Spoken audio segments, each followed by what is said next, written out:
Jai Gurudev, and thank you for joining us today. We are excited to dive into Rajshree Patel's recent talk on the first three chapters of the Bhagavad Gita and how it aligns with the commentary of His Holiness Gurudev Shri Shri Ravi Shankar Ji. Let's start with Rajshree's insights. She describes the battlefield as a metaphor for the internal conflicts we all face. How does she elaborate on this idea? Absolutely. Rajshri emphasizes that this battlefield is not just a physical space, it represents the struggles within our own minds. She draws parallels to Arjuna's dilemma, showcasing that just like Arjuna, we often find ourselves grappling with choices and moral dilemmas. The term Kurukshetra becomes a symbol of the internal battles we navigate in our daily lives. She mentions Bhishma's renunciation and the choices made during kingship. What insights does she provide on this? Rajshree highlights Bhishma's decision to renounce the throne, pointing out that he places the greater good above personal ambition. She reflects on how this choice speaks to our own lives, where sometimes we must prioritize collective well being over individual desires.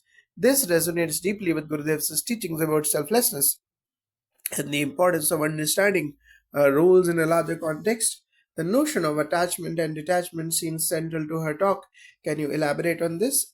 Indeed, Rajshree discusses Arjuna's attachments, his family, friends, and kin, making it clear that his conflict arises from his emotional ties.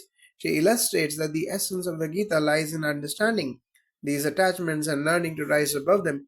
Gurudev similarly emphasizes the need to cultivate detachment not from the world but from the outcomes of our actions, allowing us to act with clarity and purpose. Rajshri also touches on the roles of Sanjay and Duryodhan. What does she convey about these characters? Rajshri explains that Sanjay represents the inner voice of wisdom that we often ignore. While he narrates the events to the blind king Dhritarashtra, she highlights how this dialogue reflects their own struggles to listen to that inner guidance amidst the chaos of our minds. Duryodhan, on the other hand, symbolizes arrogance and insecurity as he seeks validation from his guru rather than genuine guidance. This contrasts with Gurudev's message about humility and the openness to learn from our mentors. How does she interpret Arjuna's initial reluctance to fight? Rajshri sees Arjuna's hesitation as a reflection of her own fears and moral uncertainties. She notes that he is torn between his duties as a warrior and his love for his family, which illustrates the complexity of human emotions. This aligns with Gurudev's teaching that facing our fears and doubts is essential for spiritual growth. The Gita invites us to confront these internal conflicts rather than shy away from them. Finally, what overarching message do Rajshri's insights convey about the Bhagavad Gita's relevance today? Rajshri beautifully encapsulates that the Gita is timeless, addressing the fundamental struggles of human existence. She encourages us to see ourselves in the characters, recognizing that the teachings are not just about the past, but resonate with our present challenges. Gurudev's commentary complements this by urging us to cultivate awareness, remain connected to our higher selves, and act with intention, which is crucial in navigating our contemporary lives. Thank you for sharing these insights. It is clear that Rajshri Patel's commentary alongside Gurudev's teachings, provides a profound understanding of the Bhagavad Gita's lessons for our lives today. Thank you for joining us today. We have with us an Art of Living expert who will share insights on Rajshri Patel's recent talk about the first three chapters of the Bhagavad Gita.